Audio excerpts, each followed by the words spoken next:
I think this next generation of leaders is going to be really fascinating. I really enjoy empowering women through financial literacy and helping them have that confidence to take the small steps that they need, and that there's no shame in learning. There's no dumb question. It's such an important part of your life, as much as that is important to your physical health. Is Right. just having that confidence in where you are. And I love the ability to empower women to be able to make a choice and pivot when they want to pivot. Welcome to the UpliftHER Leadership Series, a segment on the Self-Care Goddess podcast, a special space where holistic self-care meets high performance and the feminine leads with grace, power, and purpose. This podcast is your pause in a productivity-driven world, a space to reset, regulate, and reconnect with feminine wisdom and visionary leadership. I'm your host, Rita Savoya, holistic nutritionist, trauma-informed breathwork coach, and founder of Breathwork Barista. Each week, you'll hear soul-expanding stories and thought-provoking conversations with women leaders, founders, and change makers who are redefining success in what it means to lead with heart. These are the conversations we need to create the future we desire, rooted in self-care, integrity, and soul-aligned leadership. Breathe in your power. Breathe out the overwhelm. And let's begin. Hello, and welcome to the Self-Care Goddess podcast with a special leadership series, Uplift Her. I am so excited to speak to our guest today. Very, very beautiful, knowledgeable, like so full of amazing stories and tips and techniques. And I cannot wait to share everything with you. Before we start, as you know, on the Self-Care Goddess podcast, let's get into coherence with our heart, our mind, and our bodies by tuning out what is going on around us, maybe what happened before or what's going to happen next, and just live in the now. I invite you to lower your gaze if you feel comfortable doing so, or even closing your eyes. And just following the breath flowing in and out of your body.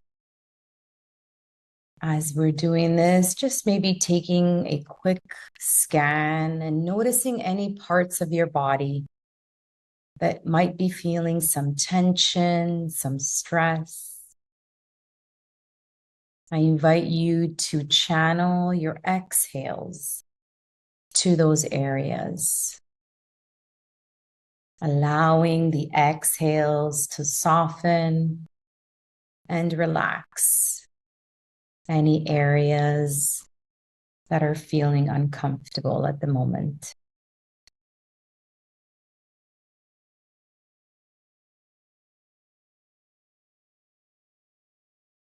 As we deepen our breaths and perhaps even slow them down to a comfortable cadence, I invite us to channel the breaths into the area of the heart,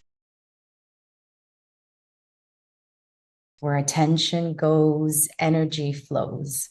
So let's energize this beautiful organ that's keeping you alive.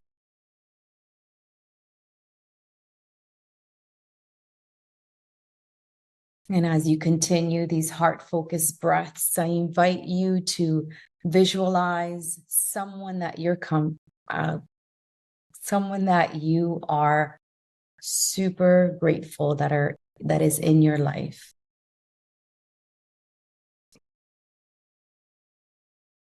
Visualize this person that's always been there for you through the good times and the not so good times. Visualize them as if they're right here in front of you. I invite you to smile at them, open your heart, and send them all the love, the gratitude, and the appreciation they deserve for being in your life and being so awesome.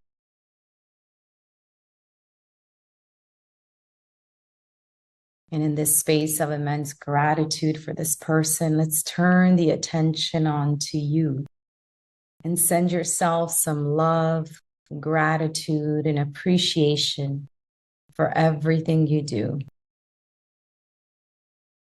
for being here, taking a time out, and listening to this awesome conversation. On your next inhale, I invite you to slowly flutter your eyes open and come back to us. Thank you for participating in that quick coherence technique from the Heart Math Institute. And so today, our guest brings both heart and horsepower to the world of finance. Ann Freeman bought her first stock book at age 11 years old. And she's been empowering others to grow their wealth ever since. With over 35 years in the financial industry, starting at Lehman Brothers, and now serves as a senior financial advisor and VP at BBV Wealth Management, Merrill Lynch, where she's part of a women-led team helping clients align their money with their values. She's especially passionate about guiding women to feel confident, asking questions, and building financial plans that truly support their lives. But there's more. When she's not crunching numbers, she's a devoted wife, proud mom of 4, and then a lifelong lover of shout out to Tater and Greta. She's a Porsche enthusiast and self-declared poolside bookworm. We love how you're embracing that perfect balance of sophistication and fun. And welcome to the show. And we're so excited to have you here. How are you today? I'm great, Rita. Thank you so much for having me. And thank you for your beautiful energy and your time. We've had a few conversations before this, so I'm really ready to dive in to some of these, expand on some of the stories that you have already shared with me. So tell us a little more. How has your personal journey influenced the mission that you're on? It really goes back to my dad. And, my dad lost both of his parents at a very young age. I think my grandfather was 48 when he died, and my dad was 18, and his mom died not that long after that. So I think there was this influence of losing his parents young, and, being in an era where people didn't talk about money. It wasn't that his father wasn't prepared or successful or, ready for these things, but there just wasn't that discussion. And I think he felt that it was a lot of pressure on his mom when his father died, at such a young age.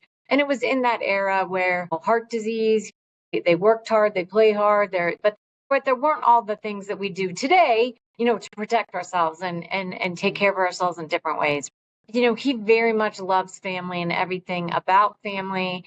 And so at a pretty young age, he felt that my brother and I both needed to know, about, what was going on. And my parents always had a very collaborative situation with money, discussing it. It wasn't like we were in every discussion, but we were part of kind of understanding what it was all about. And the reason I ended up buying my first stock is because he found out I had this stash of babysitting money that I had set aside in my my dresser upstairs. And we'd have breakfast every morning, and he and I were the morning people. My brother and my mom, not so much. But my dad and I are like up in the morning, happy, chipper, like having breakfast. And he found out that I had like $400 or something in my drawer. And he was like, what? He's like, we have to have a discussion about interest. So that's when it began. And he was like, we need to talk about your money, making money. So from then on, our morning conversations, often were about stocks. But what he talked about was trying, sort of a thing you hear over and over today, but it was not as common. I felt like in my age is buy what you know or talk about what you know. So of course I was from Columbus, Ohio. All I knew was everybody's buying clothes all the time. And at the time, everyone bought clothes from the Limited. So that was the first stock I bought. So that's how I started. And he'd make me read the paper, so this tells you how old I am. Reading it, I had to find the stock in the paper. What did it do the previous day? And look it up and, discuss it. And probably because I was always so close to him anyways, I looked for any reason to have discussions and have that part of the story with him. Oh, that is so beautiful. I can just picture you as a little girl just sitting at the table. and doing this and bonding so much. Wow. Yeah. And Yeah. that has come like to who you are today and defined some of your values in terms of how you work. And yeah, tell me a little bit more about if you want to share in any part of your story, really, or your journey of that pivotal moment, because we may have more than just one, but maybe a pivotal moment in your career. Yeah, there's probably a few. I started off in what's called institutional equity sales, which is what my dad had done as well. And I love that world. I really did. I wasn't going to go into finance because I never thought they were great to women. In a way, I just wasn't sure. I was like, yeah, I don't know. I don't know. Like I was definitely young and independent and, I can do this and, whatever. So I wasn't sure I was going to go into finance. And I'm sure there was this other independent of myself that said I was going to do whatever. But then I, came out of school and I moved to Chicago. I'd gone to school in South Bend and went to St. Mary's College. And we came to Chicago a few times and I fell in love with Chicago very fast and was like, oh, this is the place I want to live. So I got here and did some like informational interviews and I ended up in the business. And I think somehow my dad knew it. Like I thought I was going to go on the other side of the business. There's the buy side and the sell side. And I thought maybe I'll be on the buy side. Um, but I knew right away I was more of a people person. I needed to be in that interactive. And I think one of the most exciting things that keeps me excited about finance is it is different every day. It is not a monotonous job by any stretch of the imagination. Every day is different. You're always problem solving. You're always trying to find solutions. And that really resonates with my personality and who I am. And I guess just naturally what I like. Um, and then I spent a lot of years in that world, and I was at Lehman Brothers, during the whole thing, from the beginning to the bitter end. And that was another pivotal moment when that transition happened. And it was hard because at that point I was a long point in my career, so over 20 years of working at that point. I then was married and had a 3-year-old and a 4-year-old when Lehman went down. And, my priorities were shifting in ways then already, just the fact that I had these little kids, I wanted to be part of their world. I've always wanted to have that balance. I've always believed that I could have a family, I could have, a husband, kids, and a career. Like I never really thought I couldn't do it. I knew there were certain careers that might not be as conducive to what I wanted to do, but I felt like the career I chose, I could, that I was some flexibility. And so there was a transition phase there when, I was starting to kind of feel like, oh, I'm missing out on certain things with the kids. What's going to happen? And I ended up with a job where I worked from home for 5 years. The company I worked for at the time was in New York. And that was like an interesting phase of, oh, what this is interesting.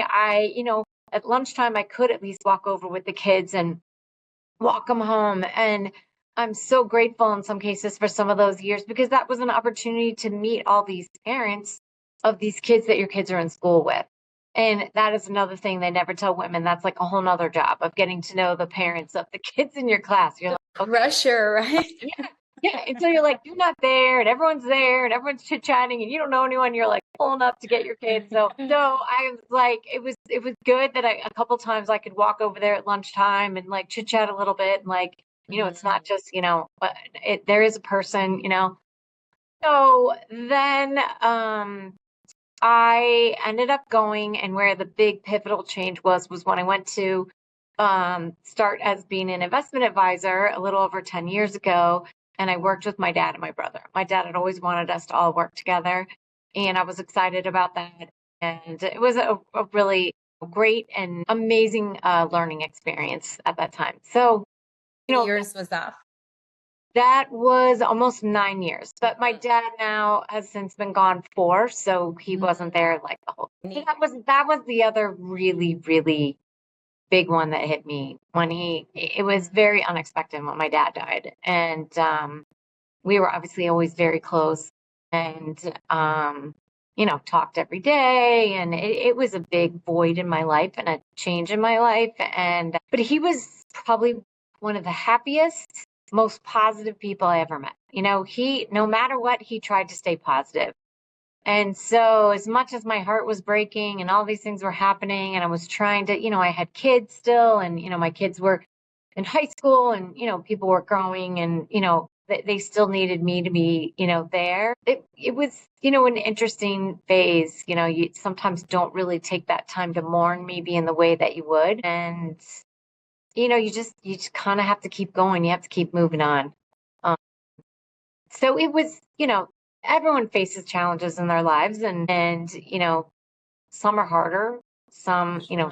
really challenge your faith, challenge everything, but it really kind of got me to another place at this point. Right, exactly. Well, thank you for sharing. And yes, I completely understand for sure when you do lose someone really close and very pivotal to your being, really, not just career, even your personal life. It is quite, I don't think I've had a few people on the podcast talk about grief, and it's not really something that you get over. You just learn to live with it. Same with me and my beautiful aunt that passed away. We were very close. And it's really, it used to be an absence, and now I feel like it's a loving presence everywhere. And breath work really helped me to reconnect with her. And it just really helps to connect anytime I need to. So he's always here. He's always here for you. And it's just a matter of Yeah, I reaching out. believe that. I truly do. And I truly think he somehow had his hand in this next journey that ended me up with this, female-led team to Molly and Helen, and just like how it all like unfolded. It wasn't necessarily something I was searching for.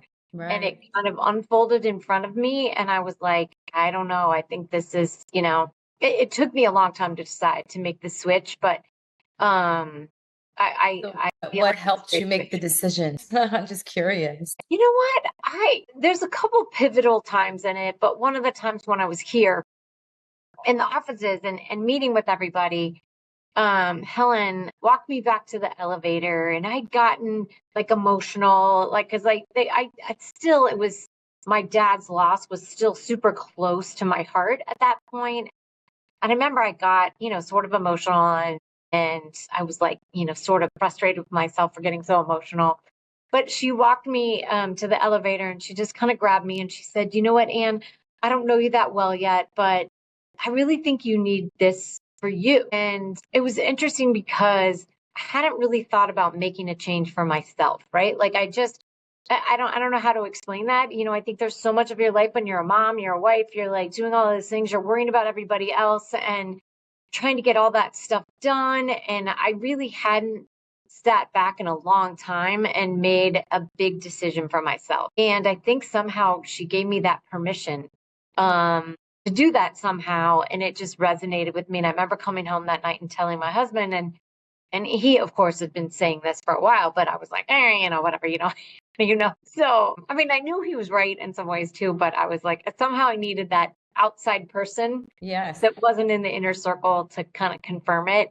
And so I think that was it. And really the synergies of how they work with people, how they care about people, how just so many things were very similar. So it was very comfortable from that element. It just felt right. And Mhm. sometimes you never know, really, when you make a change that's so big like that, you don't know if it's going to really be what you think it's going to be. Right. Yes. But just deep, deep, deep inside my gut, I was like, Mm, I think this is right. And yes. it's been great. It's Yeah. really, really been great. And I've felt this additional energy that's Mm, been very exciting. I love it. Yes. Intuition is so amazing, so strong. And Mhm. it's like a muscle. The more we use it, the more we lean into it, the better it works for us, right? The more it Yeah, grows. Yes. I love it. I yeah, love it. So, so for sure. interesting. So, in terms of, I mean, I wanted to ask you this later on, but we might as well just get the cat out of the bag now. So you talked a little bit about like women-led team and just in terms of the industry not being, I can't remember the term you used, but we talk a lot on this series about just really amazing, high performing women having to really lean into their masculine energy more so than their feminine, or even forego some of the leaning into that feminine energy. And I can really, really relate, because when I was in Dubai, having my own business, being in the Middle East, and I was dressing more conservative and just more almost like a man, always in suits and stuff like that. I was, even the way I was speaking, I was just like, I knew that I had to really embody this masculine energy to feel like I was respected and I can win the work and so forth. And then it wasn't until I came back to help my mom and help her regain her health and really step into more of that feminine, nurturing side and energy that I felt like you're saying right now, so energized and so good. And even now pivoting my career into the wellness, it just feels so good, because Right. I am tapping into the feminine. And it's not like I'm not in my masculine anymore. I still need that energy to get things done and implement those things. But I feel like there's a nicer balance, and I'm not, or I can balance it more easily, and I'm not as stressed. So just you tell us what your experience has been moving. I don't know if I would have, I would probably say I was maybe a self-proclaimed tomboy as a kid, Hi, so many but things to call. Yeah.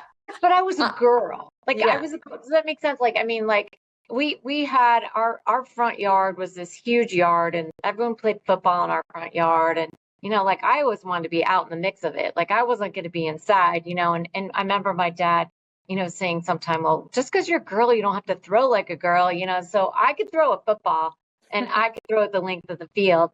And so I sometimes played quarterback on these teams and, had a great time. And I played tennis, so that was pretty girly. I played tennis all through high school and, from a very young age, and swam and did all kinds of things. But I liked, I would say it was closer friends with boys. I don't know. I just like, sometimes I just wasn't as girly at certain things, just like the pettiness and the like, I don't know. I just wasn't into it.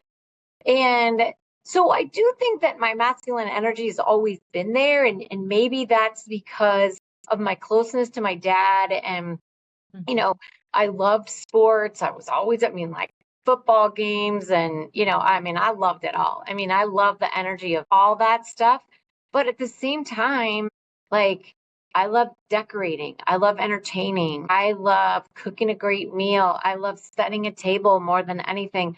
I love creating the energy of bringing people together just for a great time. Like, I love that. My dad loved to entertain, and my mom was a master at, bringing it all together at the house, but somehow I have a little bit of both of them. And but I remember people would be like, well, be with my dad, and he's like, "You're so much like your dad, but thank God you look like your mom."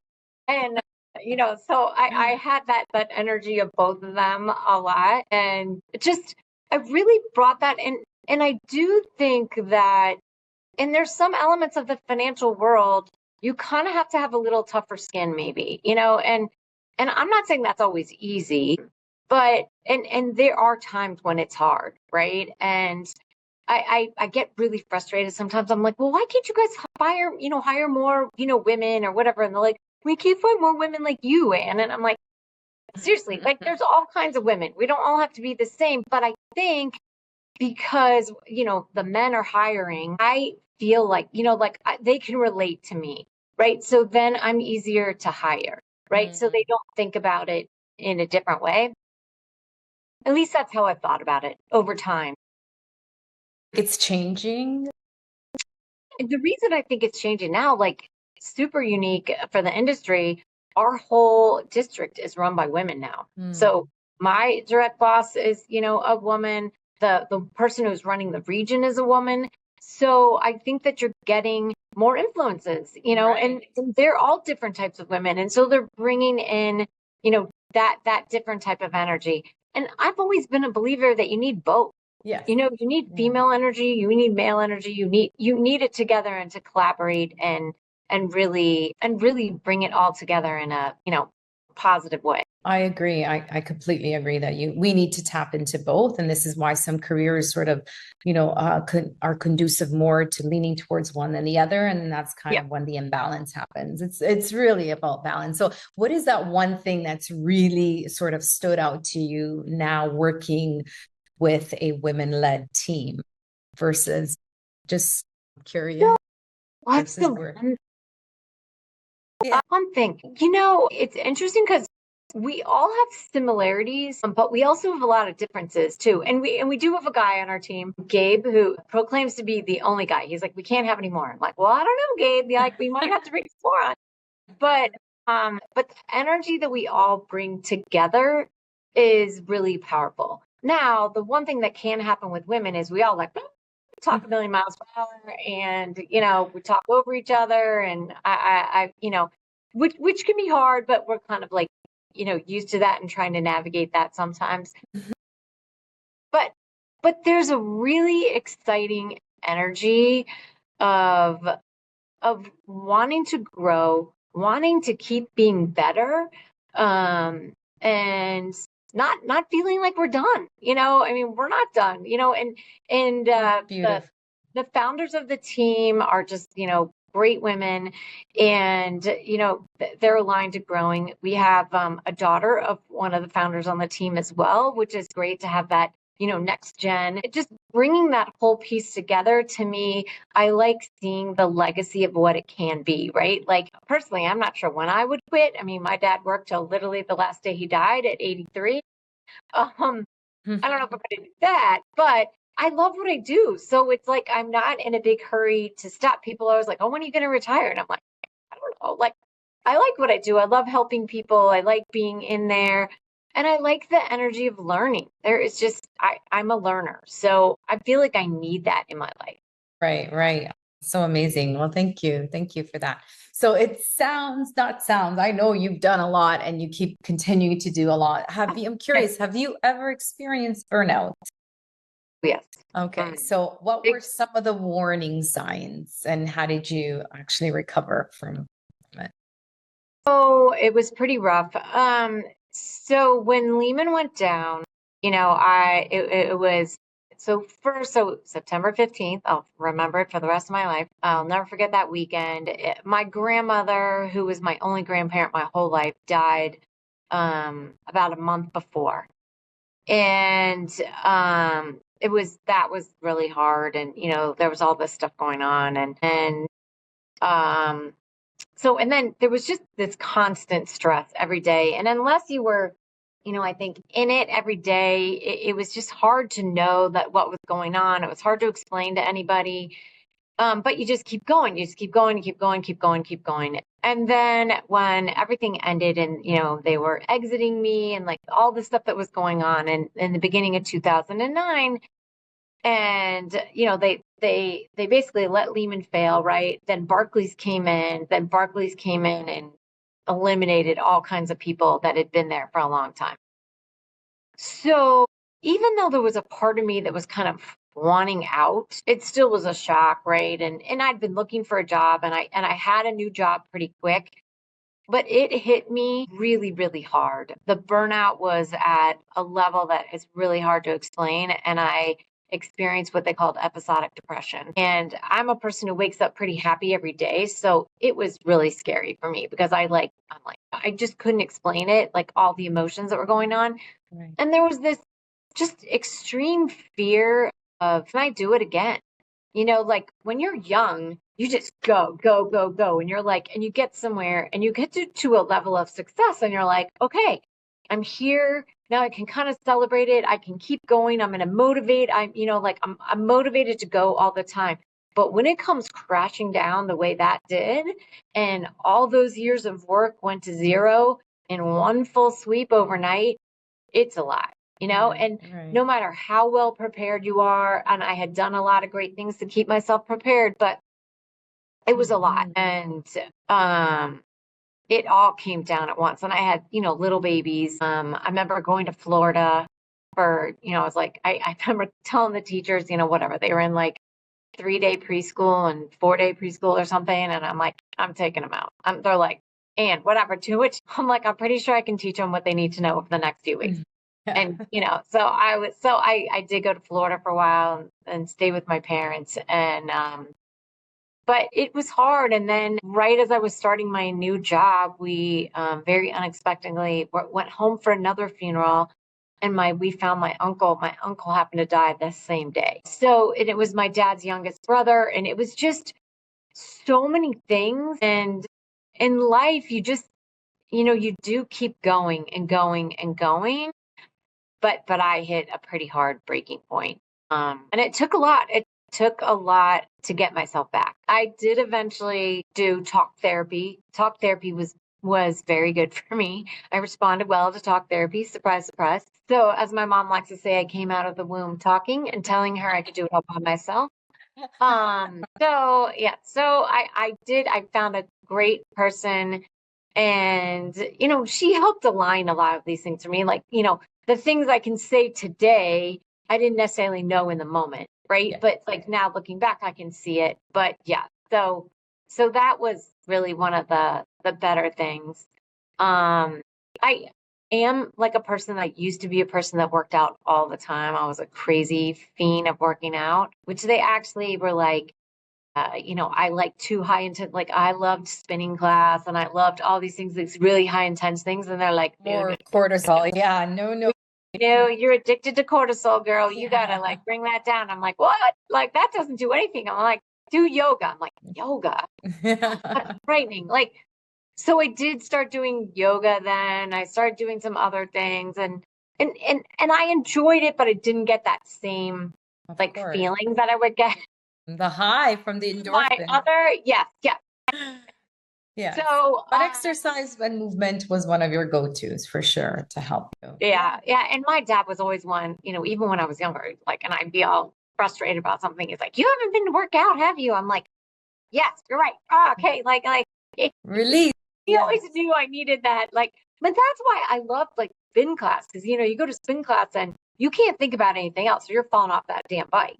And so you're like, you're on there and you're like, it's excellent, and I did love that. But so I'm fine. I'm still not a big fan of the more relaxing type things, but I am trying to be better to my. Remember, balance and balance. I'm terrible at that. That's fine. No, that's fine. You just have to do it to believe it. So it just has to happen at the opportune time as well. Yeah. And I did find, so this doctor of mine, Dr. Raby, who's this amazing doctor, and she's like, okay, Ann, no more coffee. She wanted me on tea and she wanted me on all these things. And I'm like, okay, wait. And I was not a big coffee drinker, maybe a cup a day, but she definitely tried to help me get all my vitamins back in the right range and, do all these things. But I definitely had severe adrenal burnout. Right. Yeah. Very bad. Yeah, it was not good. Apparent in almost everything about me. Well, I'm glad that you have taken that under control now and doing all kinds of different things, whether it's nutrition, lifestyle, and then of course, some somatic things to help your body calm down as well. Because yes, you can get addicted to that too. That's another. Right. And I'm like, well, maybe I should get addicted to meditating. I can't do it, but I want to, like, I try. Well, this is why I love breath work, because for type A personalities like ourselves, breath work, we're still doing something. We're either counting or slowing it down. So it's a lot easier to do than meditation. And it's almost like a nice gateway to meditation. So a lot of my clients, they say, okay, I could do this. I can count backwards from 4 or 8. This is great. So it is a lot easier to do than meditation. So maybe start. And like the guided ones are really like, I'm like, oh, okay, I could listen to someone and do it. Yes, I agree. No, I agree. It's much. And plus, we want to sort of let go of control too, right? Yeah. We're sort of always controlling everything. And that's why even my father's like, I don't understand. You're a yoga instructor and you're going to a yoga class. I'm like, yes, I just want to be led.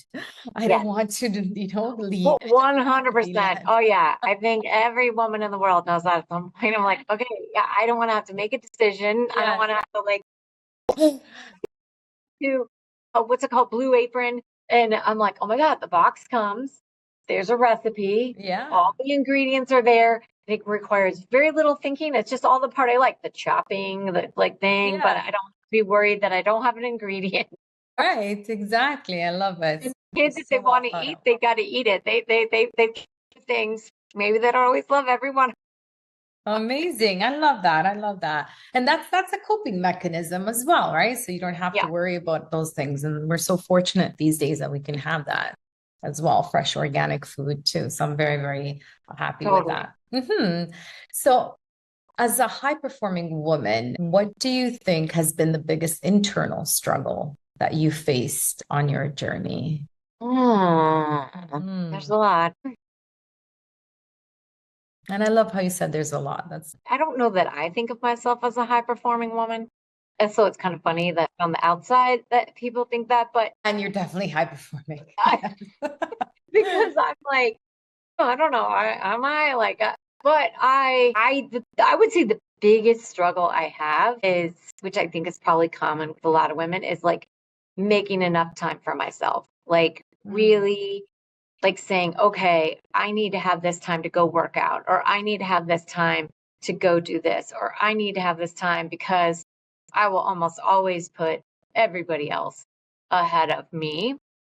And that is one of the weird things about becoming an empty nester. Like all of a sudden those babies are not in your house and they're out, and it doesn't mean you stop worrying about them, and like every minute of the day there's this element, but you do capture this time back in a way that you're like, oh, okay, what Hmm. am I going to do with this? Like and True. you're ease into this. Okay, well, so now what are we going to do? So are we going out to dinner tonight, or what are we having for dinner? I'm like, I don't know, what are we having for dinner? Why am I in charge of dinner?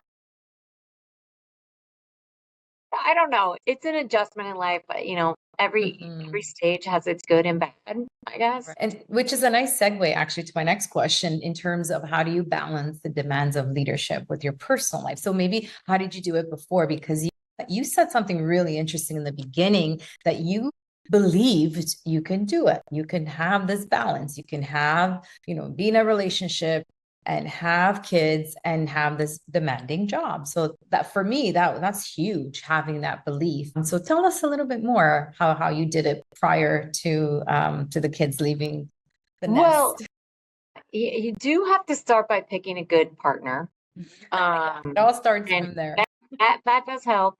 And then I also had and people had told me this early on, um, good help in general, that you can't do it all yourself. Yes. Which, I think the typical type A is like, well, I can do this and I can do that and I can Yes. do this and I can Yes. do that. And so I had this amazing nanny when the kids were growing up. She had been our cleaning lady, and then she was like, oh, I'd love to be your nanny. And literally the week before, my mom had said, you should get Regina to be your nanny. And I'm like, no one's going to give her up as their cleaning lady because she's insane. She's awesome. And then she asked me, and I was like, okay, this is a sign. And I had her for literally, she was part of our world till 2 summers ago. So a very, very long time. And I feel really, really blessed to have had her in my life. But you have to give up some control, which is a little. Yeah. I love So it. things like, Yeah. you come home and the kids would be in these crazy outfits. And I'm like, what is that outfit? Were they outside in public in that outfit? And she was like, these are their playthings. I'm like, well, but they have a super cute pair of shorts and a shirt that go to. Okay, Ann, let it go. Who cares? You didn't have to worry about it. And there was a lot of things she did way better than me. Like, I mean, she's from Lithuania and made amazing food for my kids and fresh Mm. juice and this and that. I mean, Mm. one thing after another, she did amazing. And, my kids were good sleepers. They were happy. They were, well respecting, like all the things that I really wanted were there. Um, and I think that's really important because you can't do it all. And then I remember someone telling me, and this is a really hard part, especially when they're little. You just have to be present where you are at the time. And so if it's date night, you're on date night. If it's time with the kids, you're with the kids. If you're at the office, you're at the office. And like if it's a work dinner, enjoy time with adults and make it work. Like, try not to be agonizing. Oh, I'm missing bedtime tonight. I'm missing, whatever. And I would try not to miss bedtime. And as much as I traveled in those days, I tried really hard not be home at night. Like, I would leave at 5 in the morning to get to a 7:30 breakfast instead of go somewhere the night before, just so I could put everyone in bed and leave at the crack of dawn. So you work it out, how you can, but you can't do it by yourself. And it takes a freaking village. I mean, how many times can you say that? It takes a village. It does.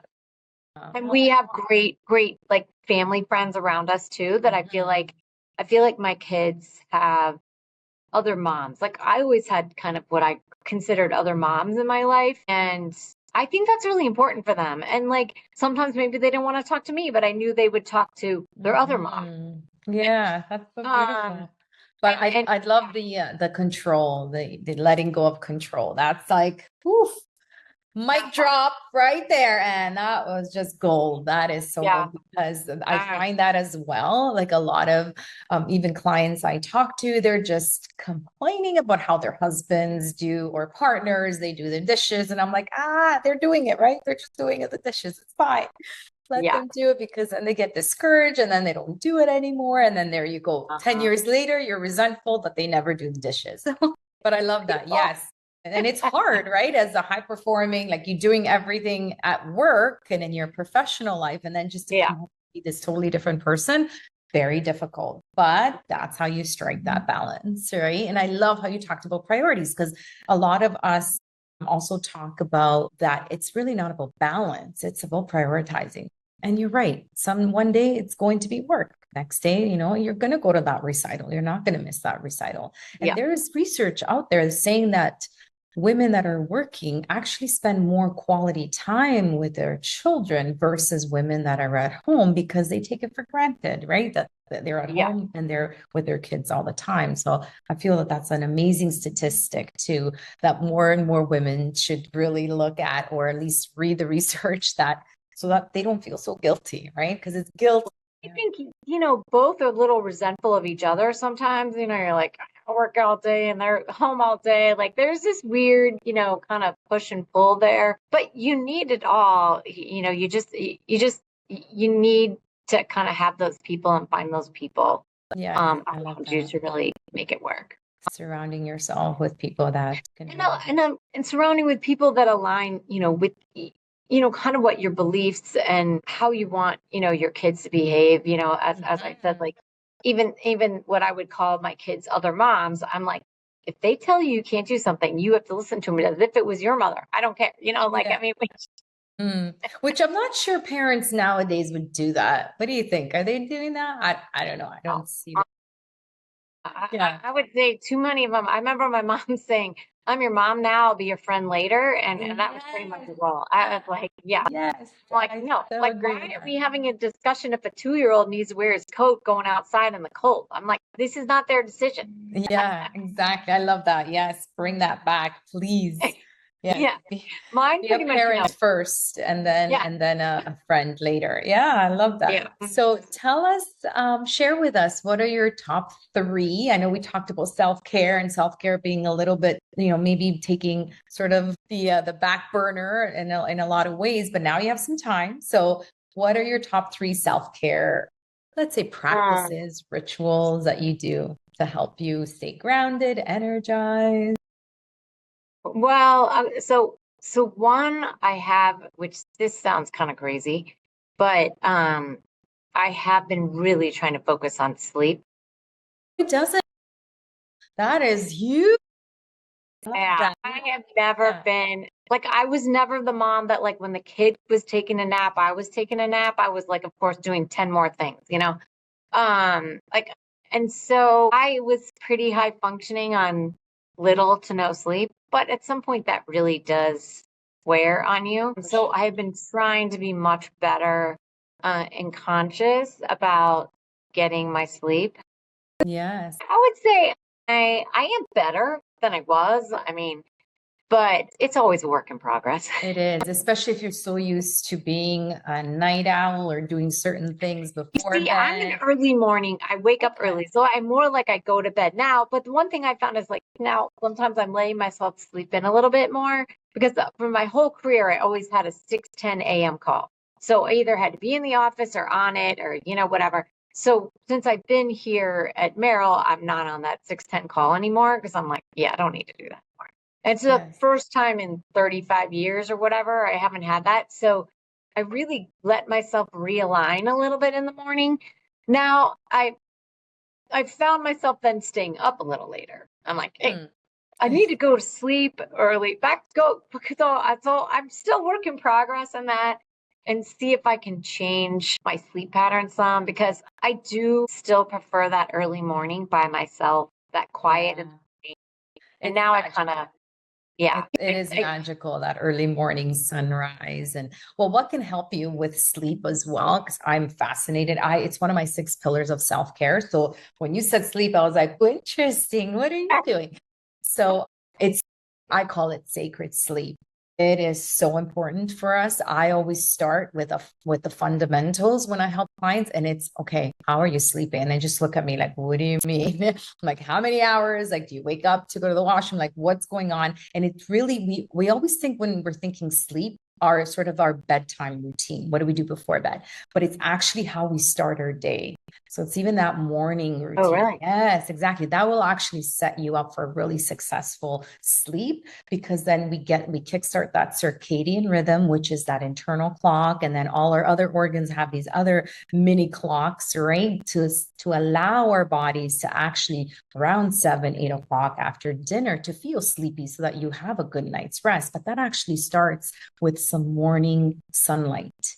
No glasses, no sunglasses, go for a nice walk first thing in the morning. If it's a bright day, amazing. If it's cloudy day, then just go for a little longer. But you just want your body to basically say, hey, you know what? It's time to go to sleep. And then if you can, go after dinner. If you're having one of those early dinners during actually sunset as well, because that'll again tell your body that, hey, it's time to wind down. But Proper. more, it's Mhm. usually dark. I Like I'm know. like, there's no sun out. I'm like, I'm up. There's no sun. That's why turn on those artificial lights, or Yeah. invest in one of those lamps as well that can, mimic the sun. But yes, in the beautiful spring and summer, maybe sometimes in fall, yes, you can actually take advantage of the natural sun rays. But yeah, I'm so proud of you. I love that. Yes, keep doing it. We need, and as women, Yeah. we actually need more hours than men. So oftentimes with my partner, I get so frustrated. I'm like, how is he not sleepy? Or how can he get up so early in the morning and be so chippery? I am so tired. And we actually need more. A lot of my clients, and get this, they're actually having sleep divorce, happily married, but they're sleeping in separate rooms because they don't want to disrupt that sleep pattern, whether it's your partner that snores or wakes up or farts in the middle of the night, whatever it is that's Yeah. disrupting your sleep. They're actually choosing to sleep in separate rooms and have like 2 separate bedrooms so that they can really optimize that sleep. So yeah, no, trust me, it is on every woman that I know. It's on her radar. We actually need more, like about 9 hours of sleep, which is crazy, right? You think, what? I could barely get like 6.5 in. So, and then plus with those beautiful stages of womanhood that we go Oh, through yeah. as well, that disrupt that pattern. But yes, I am so proud of you. Number one is sleep. What are the other two self-care habits? So recently, I have been really trying to focus on that ever loved eating protein and making sure I get enough protein. And I gave up coffee. That was like my other thing I did. And because what coffee was doing for me was um, it kills my appetite. Yes. So, it gives me enough energy to get going. And then like next thing I know, I look up, I'm doing stuff. It's 1 o'clock and I haven't eaten anything all day. Right, Right. right. And so I did that a lot when I was younger. It probably wasn't great for me then either. But as I got older and older, it just wasn't good. And And as much as, my doctor would tell me, and okay, you need to do this, and it's hard to break a pattern that you've had for a long, long time. And sometimes you don't have to do it forever. You can just sort of do it to help your body reset, help to, reset those adrenals. And then, you can reintroduce it later on. Right. So occasionally I will drink coffee now, but I try not to drink it first thing in the morning. Like I try to have it not be the first thing that goes into my stomach. Because I think, and that was like stomach, it wasn't good. Yeah. And then I am really trying to, like, as part of this whole sleep, food, health, and then I'm trying to get myself back into some kind of regimented workout thing. One of the things I loved when I was down in Florida is I have this great gal that I work out with down there, and she has me on this like power plate thing, and I'm using weights, and it's like vibrating like the whole thing, and like it's supposed to help your circulation. It does all these things, and I'm like, I can get very addicted to something. So like if I can get into a routine, then I can get really like, okay, I'm on this. And so I'm trying to get myself back into that. And what I'm trying to get myself back into is walking. I want to just like, I really need to make that effort to walk more, like even come home at night and go for a walk. Like work is like your brain is working all day, right? So there's this, there's a physical drain on your body, there's a mental drain on your body, right? And so you get home and your brain is just like physically tired, right? And so I don't do as good of a job as I would like to come home and let myself have, whether it be that walk to, I should take Tater longer for a walk, or I should, whatever. Like I sometimes I get home so late and it's dark again and I'm just like exhausted, right? So I'm trying to be better. Trying is the key word there. Just make a little bit, make a little more of a balance there. Yeah. I feel great when I do it, right? Like like, why don't you do something you like? Exactly. Yes, I agree. If you can get out before dinner, after dinner, even it doesn't have to be a long walk. It could just be literally like 10, 15 minutes. Totally. And I think that's where I get in my head. I'm like, I don't have time, but there's time.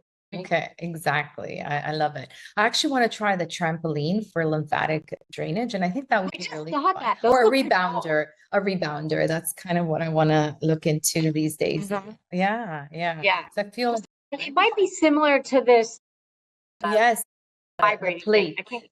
I can't. But it is very cool. It's like because basically your whole body has to stabilize. Yes. And do the exercises at the same time, and then it works the circulation, but it's forcing you to balance and fire all your muscles or something. Yes, no, for sure. And it's fun. It looks really fun. I'm all about incorporating fun into it so that you can do it again. And it's interesting. And especially for us women, detoxing is so important. So whether it's sauna or actual like sweating when you're working out is very important. So yes, I love the. Well, I think it's that same thing. Like this gal that I work out with in Florida, I do better when I have an appointment, which I think in life, things that you're not sure about, like, make an appointment or, have someone, paying someone to help you. You go see a doctor, you go see an attorney, you go see a CPA, you come see a financial, advisor, like who can help you? Like, and there's that fear sometimes of getting into something. So it just helps to have that coach on the side, take you in that next step. Yes, I love that. And again, to be led, right? Not make any decision, not have a plan, just kind of show up and then let them do everything. And you got to still do the work. Just great. Well, if you had a full day to yourself with no responsibilities, how would you spend it, Ann? Well, maybe because I just came back from Florida. And I know we're not supposed to be in the sun and do all those things, but there is something so relaxing to me about by the water, a book, sun. I mean, I love the sound of the water when you're like sitting there and, walking, and I do like to get in the water and swim and all that. So like, it is definitely one of my things I like a lot and enjoy just a guilty pleasure of like sitting and doing nothing for an entire day. Well, Italians are known for that, right? Right? I don't know. I'm Irish and German, but they're always like, "Are you sure you're not a little Italian in there?" I'm like, "I wish." Yeah. That is awesome. But let me actually get your comment in terms of, I know the sun is bad. The sun is bad when you burn your skin.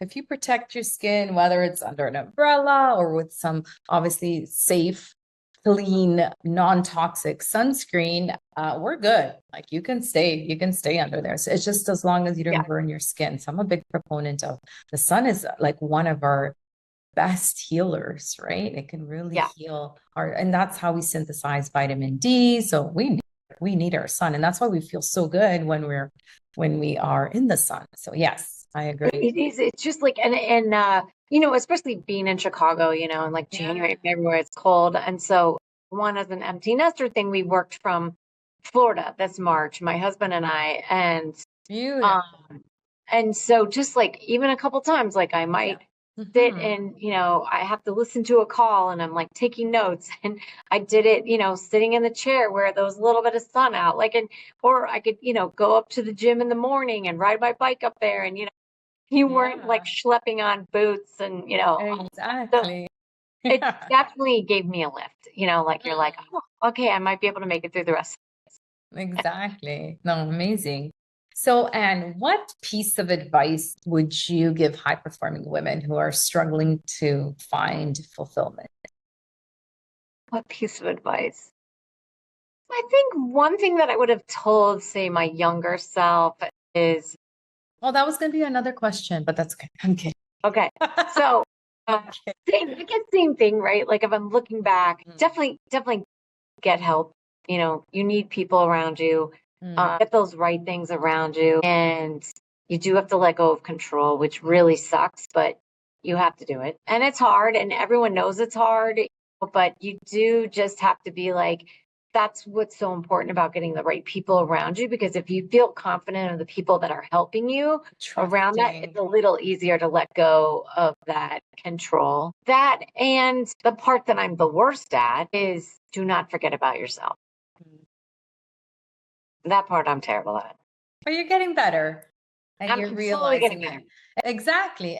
And this my HR hat comes back on. Any improvement, any self-improvement starts with self-awareness. So you have that awareness that you need to work on this. And this has become maybe more of a priority now that you are an empty nester. So I'm excited for what's to come. Yeah. It's a weird mix of things. Like, those babies fly the nest and you're like, oh my God. But it's, it's fun to watch them grow and, develop, but there's still so many heartaches that you just don't want them to hurt ever, so anyways, that's a journey. Yes, I totally understand, even though I'm not a mom, but I have nieces and nephews and we're very close, and I can only imagine if it was a child. So yes, I had. You don't have to be a mom to know. You don't have to be a mom to know. Exactly. Just having that closeness with any, I watch. So true. You're so right. I had one of my niece, she's 21. She was here in Mexico visiting with her friend, and I was like one of the parent. I'm like, okay, where are you? Text me when you get here. Text me when you get there. Do you have your power bank so that just in case you're out of battery? I'm like, I sound like my mom. Yeah, that's crazy.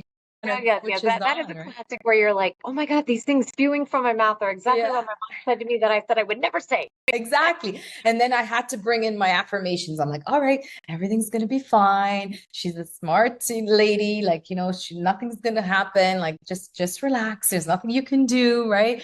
Things you can control and you cannot. So those really helped me. Thank God. Yeah. You might have to help me with that. I don't have those. I don't have those down pat yet. My husband used to say, in certain storms, he's like, you are not helpful. Cause I'm like, oh, like, you need to go over there. Especially when it involves anyone cutting themselves and there's blood and there might be stitches. And I'm like, oh. Yeah. My knees are like buckling. I'm not good in that emergency. Do not put me in that. Yeah. So true. I'm the same way. So how do you see the role of women in leadership? How do you see it evolving? And let's say in the next decade. I think women's confidence is, so I used to say like the women 10 years older than me had like, paved this way of doing great things, right? But a lot of them had this mode of, I did it, you figure out how to do it. They weren't as much of a like, whatever you want to say, lean in or pull up or empowering of these other people. But I feel like I grew up in a phase where we were more of a mix, right? Like, yes, we had to do it. We had to like pave our way, but we're always looking for ways of, helping that next group up. And I get a lot of joy in that. Like, and I think that was partially when I remember, at Lehman Brothers, we had our women's network called the Women's Initiative Leading Lehman. It was called Will. And I got as much from it as I gave to it, and it was a really, really amazing time. And at the time, I literally had Frank, I think, maybe a month after like one of our meetings, and here I am, I come to the office with him in the stroller. And it just was, an empowering phase for me where I was like, okay, I'm a mom now, but I can still do this other stuff. And I feel like this next generation has seen some of that. We did that, right? Like we did those moves. And I think, and I watch my own daughter who's, only 19, and they are just more and more demanding, meaning not in a bad way. I mean, I think that they just have come to expect like, okay, they can do this and they can do that. And, they can do this job and they can do more jobs than they thought they could do. And I think that's going to change, that you're going to have these really confident women just keep coming up and forcing through. And I think that's going to continue to be really, really powerful. I mean, I watch, all these young girls that are, my daughter and daughter's age, and they're going to be really spectacular. And this next group among them is going to be even more. I mean, sometimes when I listen to my daughter, she's just so much more even confident and strong and, powerful than I felt at that age. I felt it like it took me longer to get where she sounds today. Now she still has her heartaches and she still has, things that no mom ever wants them, to have heartaches. But I do think that we're slowly building and bringing up these girls, and whether it's, us high performing women that are showing these girls how to do it, or if it's, just society is becoming more accepting of it. I think this next generation of leaders is going to be really fascinating. And the thing that I think on top of that is, I think the guys are too. So, I watch my own son and I watch how, like him, I'm like, look, you're going to probably, like a rather independent woman, like, and you're going to have to figure this out. Like, you're going to have to make a balance of making this right. And I just think that guys today are different. They're more accepting in some ways of, having these women in their world, in their workplace. So I think it's evolving. It all takes time though. I feel like in all the years I've been in the industry, in some ways it's changed, in some ways it hasn't changed at all. But it is evolving. It is evolving. Yes, I so agree with that. And also even this podcast, right? The women like yourself that have answered and replied like so enthusiastically to want to share their story. And that's why it's called Uplifting Her, so that, the conversation that we have might spark, motivate, help someone through their own challenge and overcome, or maybe what you said today about burnout, maybe that sort of clicked someone like, oh, wow, I think that's one of my warning signs too. So I find that there is definitely a shift from more cooperation versus competition. And it's probably even the workplaces are embracing that a little more as well. So there's a lot more women in the workplace for sure. And so we don't have to be as competitive now. I feel like there's a lot more cooperation going on. So I'm so happy to hear things like your daughter, is showing more confidence than, we showed in our 20s, which is incredible. Yeah. It's slow and steady. I mean, my dad, I got married later in life, and at one point my dad said to me, I might have made you too independent for your own good. I'm like, no way. I'm never not too independent for my own good. And then, I'm raising these kids and I'm like, oh God, I mean, they're like, as my mom said, you might get a little bit back, you know. And, like, and I like how you brought up your son too, and how you're raising your son to be more aware of this and how this is shifting. That's beautiful, right? We need that. We need that comprehension and compassion from both genders as well, which is great. So, what is your legacy? What do you hope to leave for this next generation of women leaders? My legacy. I guess I don't really think of me as having a legacy, but I think, probably where my passion aligns is, you know, in the financial part of helping women. Last night we did an event for a group of women. Some have gone through divorce, some have, kind of gathered as a group of women that are aligning to kind of help each other. And I really do feel that my dad gave me a gift by having these conversations with me early in life and talking to me. And so, like the word financial literacy was not, I mean, I guess that's what he was teaching me, but I didn't think of it as financial literacy at the time.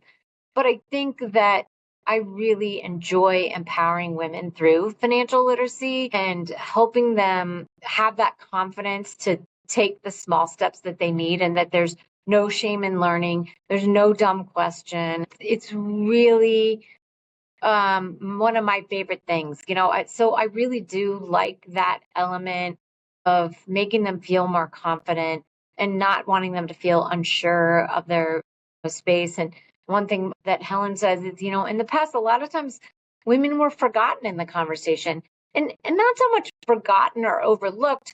They chose not to be part of the conversation, right? They chose not to be part of the conversation because, like, well, he's the numbers guy, he's the CPA, he's the whatever. I'm raising the kids, I'm running the house, I'm doing all these other things. So I get it. I 100% get it. But it's such an important part of your life, as much as it is important to your physical health, is just having that confidence in where you are. And I love the ability to empower women to be able to make a choice and pivot when they want to pivot, right? Like, you know what? Like, let's make a choice. Like, you want to do this or you want to do that, or you choose to stay home for a while, but it's going to be okay, right? Like, and this is why, and if you make informed decisions, you make better decisions, right? Like, and educated decisions. And women are not afraid to take on risk. I mean, the amount of women I know that have started businesses and empowered themselves through a business, for lots of reasons. Maybe it's because they wanted that flexibility to be home with their kids. So they may have started a lifestyle business that's now become this like rock star, amazing business that now could lead on to more success than they would ever see, right? Like, you see some of these young gals today that are influencers or whatever ways that they're finding that they're doing different things and making money, and I really think any way to empower you to your own independence and success, I think makes you a better partner, and just gives you a better sense of self to pass on. So I don't know. I guess that's my legacy. Is that a legacy? I don't know. Is that a legacy? Yes, I love it. Yes. And it's true. Even let's say in the relationship, if you're not the CPA of the relationship, you can still educate yourself and then be part of the decision making process, right? Because And education, don't be afraid to ask questions. It's empowering. It's empowering. And you know what? Sometimes I used to say is that this will sound sexist, but I feel like sometimes guys like make it sound like it's super complex and like they use these big words. And in the end, it's not that complex. Like, it's about having a plan. How much do you need to save so that you can create an income later in your life, or, for whatever that lifestyle is. And it's very independent to each person, right? But it doesn't have to be that complex. You don't have to be involved in all these like tricky things and complex things. You don't. You just have to be mindful, create a plan, get started, and put the effort around it. And I've just seen how women have thrived in that, and taking ownership of their finances and having this, amazing, like, wahoo, I did it, like, oh, the saving makes sense. I know why I'm doing this now. Like, versus, okay, yeah, I'm maxing out my 401k at work and I'm doing this, but what is it doing for me, right? So I think really showing them the power of what they're doing and how great that can be. And I like helping people find their why. What's your why? Why are you doing this? And that helps them, I think, define it. That's amazing because I obviously do that as well. And I did that in my HR career, but you're doing it through the lens of finance, which is interesting. Yeah. It's very similar work, right? Yeah. Well, I think it's, there's this element of me, I told you that's like, there is this one side of me, but then there's also this creative, artistic, side of me that I think applies that to this world in my girly way, right? Like, I guess it's my girly, Your feminine energy. my feminine energy. Yes, I should say. Yeah. Yes, I love it. I love it. So if you could have lunch, this is where we get a little fun and personal. If you could have lunch with any woman, past or present, who would it be? Any woman. I'd have to think about that. There are some pretty amazing women out there. Hmm. One woman I've always been fascinated by. Jacqueline Kennedy, for sure. What a crazy world she lived in, and wondering, like, she just always had this elegant look about her, and I just always appreciated who she was. And she's always someone I've been fascinated with that's not here obviously anymore. Hmm. I do think Oprah Winfrey is a pretty amazing woman, and every time I hear her or talk to her, like talk to her, not like I talk to her, but listen to her, she's really navigated through a lot, and I think she's just an amazing trailblazer, But I don't know, like that's a hard one. Well, you There's so answered it. many, You there's so answered many it great women. with two. Yes, yes. One's kind of more my fashion. One's like she's a badass. I love it. Imagine having a lunch with all three of them, or two of them with yourself. That's Yeah, quite the conversation. yeah, yeah. So I know this is going to come easy for you because you are a self-declared bookworm, but is there a book or a quote or a mantra that has profoundly impacted you? I would say there are so many books. I love historical fiction, and one that's the Nightingale one where it's like she's taking all that these two sisters and that whole story. It is one book I just can never get out of my head, and it's hard for us to imagine what it would be like to be taken over by another country coming in, taking over everything in your world.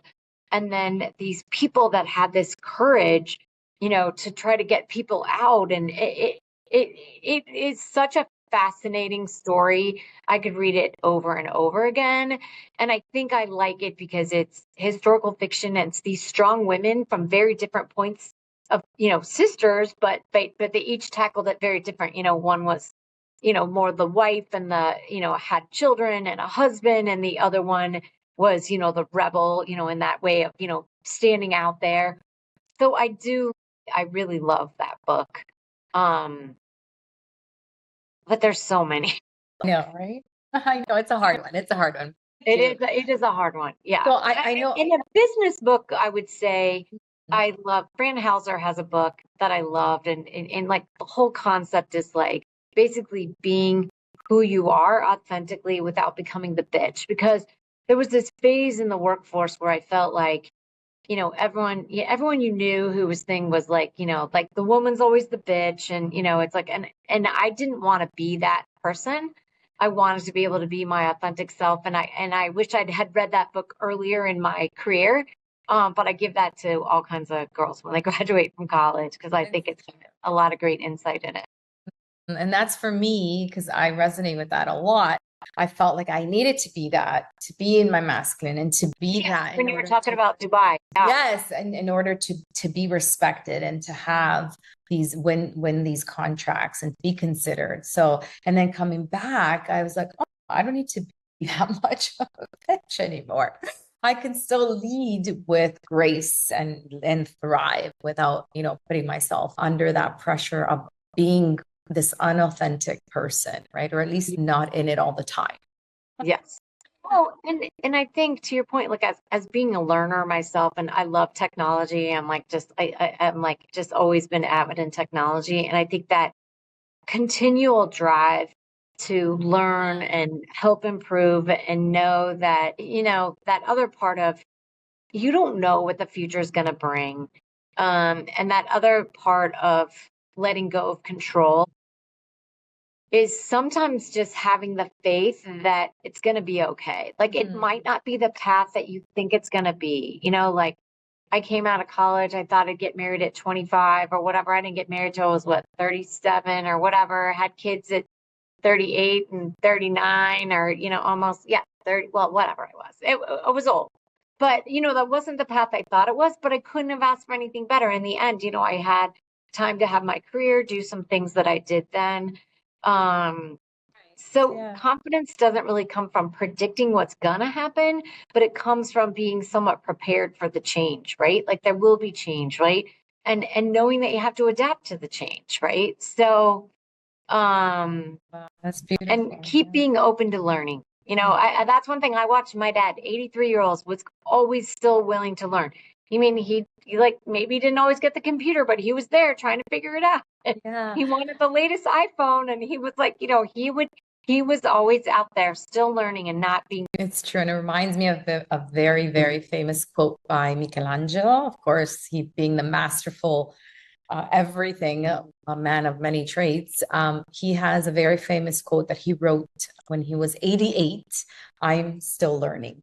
That's awesome. I gotta get that one. I get that. Because I think that some of these people that think they know it all now, and especially in our world, that's changing every day, and the rules are changing, and you never know it all. It definitely age, get some experience, and experience helps you a ton. But confidence is built over time, and you don't know everything, right? It's not from knowing everything, but it's from staying engaged in that world and learning and being willing to adapt with change. Things are going to change, and like my latest thing is how much I've been playing with AI. Like there's so many exciting things with AI and how I've learned to do different things that give me confidence. Like the fact that you got me on this podcast is a very humorous thing because they've been trying to get me to do these videos that we have for work. And I'm like, oh my God, no one wants to look at me, see me, hear me. Well, I don't know how you talked me into this, but somehow I was open to the universe that it happened. Yes, I love it. I love it. Well, you're doing great. And yes, I'm all about AI now. I was actually making a recipe or I was making some shrimps. I'm like, I need like something to dress these. Like, what am I going to do? So I went on Google and it took forever to load. And then I asked ChatGPT and it like literally like 4 or 5 recipes. And I'm like, great, amazing. So now I'm actually using it more like almost for like instead of Google, which is crazy to think. Oh, me too. Right? I find myself doing it too. I'm like, I'm kind of obsessed with it sometimes. And the fact of time saving things where, like, as it gets to know you, my son said, my son's like, Mom, you have to be nice to it. I'm like, nice to it? What are you talking about? So I'm like, thank you. And oh, that's awesome. And I'm like totally nice to it. But I think that's been good because it definitely knows my voice now. Like, so trying to get it to help me with things, it does know my voice, which has been good. Yes. And people that are freaking out about it and they're getting all like crazy and scared. And it's like, you still need to prompt it to do something for you. They still need that human touch, If you've taken any of these classes, it really is about the prompting. So even if you wanted to create digital images and you wanted to do this, like I was doing this one the other day where it was like photography and those creative arts people. I mean, like I can learn the prompts, but someone who really knows like what should all those photography things, like, what should the f-stop be and what should it really, the better you are at knowing those details, to your point, and prompting it. So you still have to have those soft skills of knowing that information, and then it will just keep getting more and more powerful. Exactly. So I'm with you on that. Embrace it, but don't let it like overtake your life. That's why I also do digital detoxing, which is great. And I have some clients on it as well, a week, or to set aside a certain time when you're doing no technology. I think that's important too. Especially I think for these kids, right? Oh my God, these kids are on their phones even more. And I catch myself, that's one thing I'm trying not to do at night is like be on my phone at night, right? Like, and yeah, that light is a killer. It'll disrupt that melatonin production, and there goes your night. That's what they say. I know. I'm like, so it's very important. All right, some rapid fire questions. So no overthinking. No overthinking, just like go with the flow. Take a nice deep breath in. Let it out. Yes. All right. So one word to describe you as a leader. I guess confident. Morning person or night owl? I think morning. To this one. Okay, this might have changed now, but coffee, tea, or something else? Lately, I've been doing water. Okay, something else. Mountains or oceans? I love them both, but I think water. Oceans really get me. Pizza or pasta?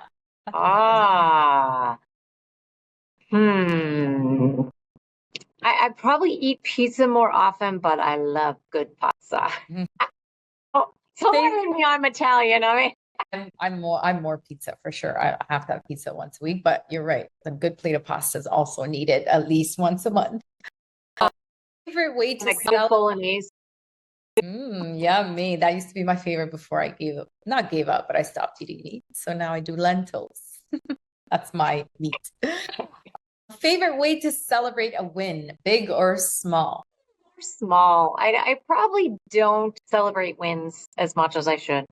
So what is your favorite way to celebrate a small win? Small, I guess. Like I don't know. Maybe I will let myself get a treat or something, some kind of dessert, or I don't know. I probably am not good at celebrating it at all. Okay. With my kids, I will. I'll celebrate big for that. Let's work on that. Let's definitely work on that for sure. And if you could master any skill and instantly, what would it be? Any skill? Well, it's probably a hard one. I think that is it an instrument maybe, or it's probably more like that learning to calm, because like I tend to like be more, tightly wound or whatever. So getting better at that whole meditation and calming myself. And I've tried it. I'm not great at it, but I hear people have like great, like life-changing from being able to do it, but I'm not. Well, I'm excited for you to experience the breath work next week. So maybe that'll be a nice. Maybe that'll be. Yes, exactly. So how would you define success for yourself today in one word? Success in one. Success in one word. I guess I would say, I see my success most in my children than in myself, so I feel like that's where to me, it's like that word of how do other people, like how do, the people you put out in the world. So I don't know. For me, I guess I feel it's my children are my success. I guess mom. Yeah, maybe mom is my one word. So I love being a mom. Today's better than others, but I do love being a mom. Beautiful. So this might be repetitive a bit, but is there one last message you would like to share to all high performing women? I think that remembering that this too shall pass. That confidence is built over time. You're never going to know everything. Trust your gut. Trust your gut. Your gut so frequently is right. And most often when I didn't, like I questioned it, is when I got myself in trouble. And my husband, he reminds me all the time. He's like, what does your gut tell you? I'm like, and so I do think that, and I think staying engaged in life and making it a choice to be happy. There's a lot of ways to be unhappy. And maybe because it's just, I read that Arthur Brooks, book that he wrote with Oprah, but you listen to these people who are like having some terminal disease and they're dying and they're happy. And you're like, why are they happy? And I think sometimes it's easy in this world where they find fault everything. Like the news is all about the negative, right? So it's really being intentional about being happy and finding the joy in those small, small things. And I think when you get on that other side of life and your kids are grown, when you're in the weeds of it, it's so busy and you're going a million directions and you feel like you never, maybe you didn't, you try to enjoy each moment, but you look back on that on such happy, happy times of your life and raising them and building them and growing them into these people. And I think lastly, just love people, be empathetic. I mean, I've been told a million times that I love with my whole heart and I hurt with my whole heart, but that's who I am. And I don't think I can change that. And I think you have to be true to yourself and authentic in who you are. Yes. Wow. Thank you. Those were beautiful golden nuggets. I was just like, yes, yes, yes. So beautiful, beautiful words. So to wrap up, I know I asked you this question, but maybe you want to just tell us a little bit more why this was your choice. But if you had a theme song for your life, what would it be? Can you just share with us? So one, it sounds crazy, but that Miley Cyrus song, The Climb, came out at a very instrumental time. It was like kind of when all the Lehman stuff was going. And there's just so many great words in that song is that, it's like sometimes you're always looking forward. And I was completely guilty of that. Like even in college, I was like ready to graduate. I was ready to be in my job. I was ready to be making money. And when I got out in the world, then I was ready to be married. And then I wanted to have kids. And I like didn't always like enjoy those moments along the way. And there's always going to be another obstacle. There's always going to be another thing to go over. And I just find that song, I used to love to do spinning to it, but like, it's like, it's just that element of, okay, there's going to be another obstacle. You're going to keep making it. You're going to go, and you have to keep going. And then that's the main one. My two other ones I love. I do love the song Happy from. Yes. I love that song. It just like got such a great beat.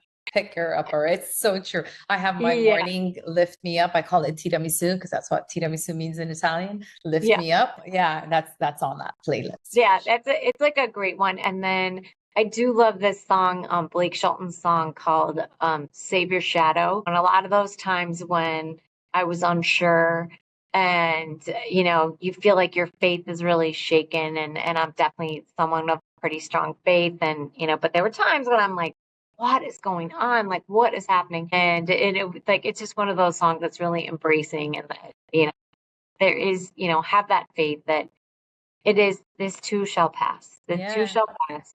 Everything is temporary, right? Yeah. Nothing permanent. Yeah. Yes, I love it.